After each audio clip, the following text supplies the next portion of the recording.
Bonjour les enfants, j'espère que vous allez bien et que la découverte de l'Asie vous plaît pour l'instant. Vous avez eu le temps avec papa et maman de faire des petites activités, des petits travaux et que l'histoire de Hator Miyuki vous a plu. Aujourd'hui, je vous lis une histoire qui se passe en Chine. Celle d'hier, c'était au Japon. Aujourd'hui, c'est en Chine. Elle s'appelle Jolie Lune et le secret du vent.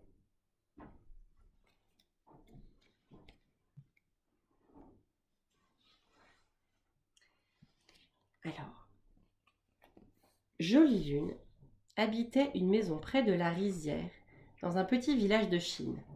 Ce qu'elle préférait par-dessus tout, c'était observer les oiseaux et les voir s'envoler très haut dans le ciel. Un jour, sur le chemin menant chez elle, elle trouva un oiseau qui s'était blessé.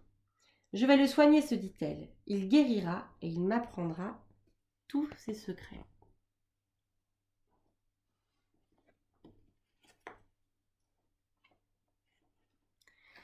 Les jours passaient.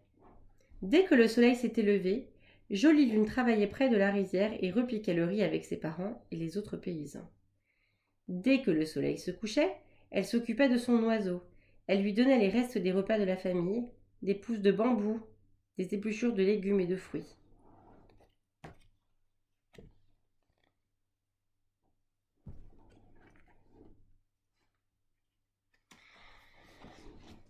Jolie Lune lavait les plumes de l'oiseau avec quelques gouttes d'eau et beaucoup de douceur. Elle le caressait en lui murmurant des mots d'encouragement. Peu à peu, l'oiseau reprenait des forces. Il sautillait sur le chemin. Il remuait parfois ses ailes, mais il ne volait toujours pas. Cela inquiétait tant Jolie Lune qu'elle en perdait le sommeil.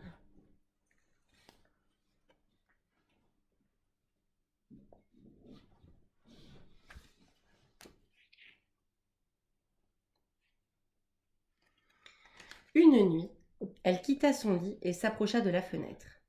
La lune, grosse boule ronde et blanche, éclairait son ami. Oiseau, lui dit-elle, pourquoi ne voles-tu pas? À sa surprise, il répondit, je volerai le jour où tu auras, toi aussi, apprivoisé le vent. Jolie Lune ne savait pas que penser de ces paroles mystérieuses. Elle avait beau réfléchir, elle ne comprenait pas.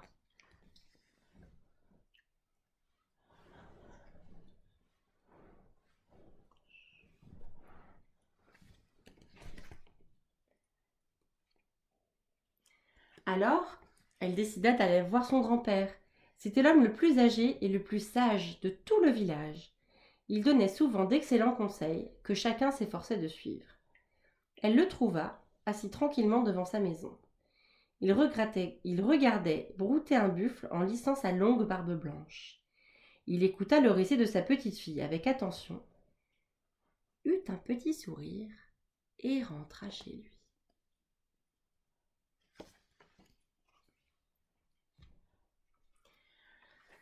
Le grand-père revint bien vite et déposa entre les mains de Jolie Lune une feuille de papier de riz de couleur rouge, une longue ficelle et plusieurs bâtons de bambou. Ce sont ces objets qui t'aideront à apprivoiser le vent, dit-il en souriant à sa petite fille. Cherche ce que tu peux en faire et tu trouveras.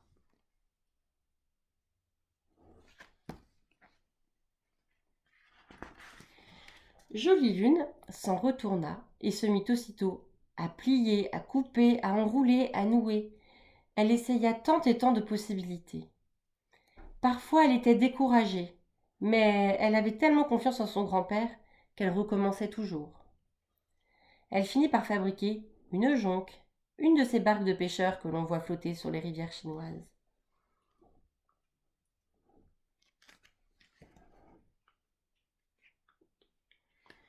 Jolie Lune, ravie de sa trouvaille, courut chez son grand-père et lui cria « Regarde ce bateau! Est-ce grâce à ses voiles que je connaîtrai le secret du vent ?» Le vieil homme secoua la tête et répondit « Non, ce bateau est très beau, mais tu dois encore réfléchir. Va, je suis certain que tu réussiras. Cherche et tu trouveras. »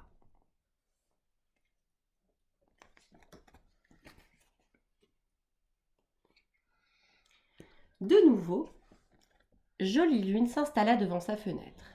Elle se mit à tourner et à retourner entre ses mains les morceaux de bambou, la ficelle et le papier de riz, tout en admirant son amie aux belles plumes.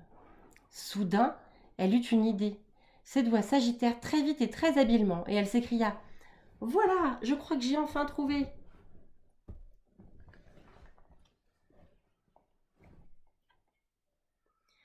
En entendant ces cris de joie, son grand-père accourut. Il découvrit un cerf-volant, un de ces oiseaux de papier que l'on voit voler dans le ciel chinois. « Bravo, jolie lune, lui dit-il. Suis-moi, je vais te montrer quelque chose. » Il sortit de sa poche une courte flûte en bambou et l'accrocha au cerf-volant. Tout en serrant fort la ficelle, Jolie Lune vit le vieil homme lever bien haut l'oiseau de papier qui monta vers les nuages.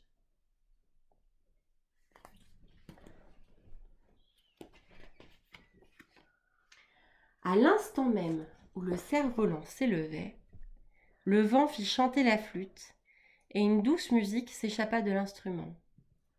L'oiseau se mit alors à battre des ailes et s'élança à son tour dans le ciel, comme pour l'accompagner. Jolie Lune n'en croyait ni ses oreilles ni ses yeux. Elle avait tellement attendu ce moment merveilleux. « Merci, grand-père. Merci, l'oiseau. »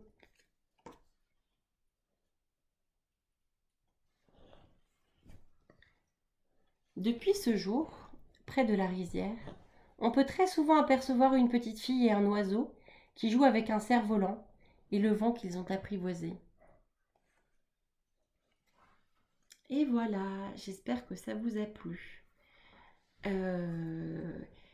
Eh bien, je vous retrouve demain pour une nouvelle histoire sur le thème de l'Asie. Je vous souhaite une très bonne journée les enfants. À demain!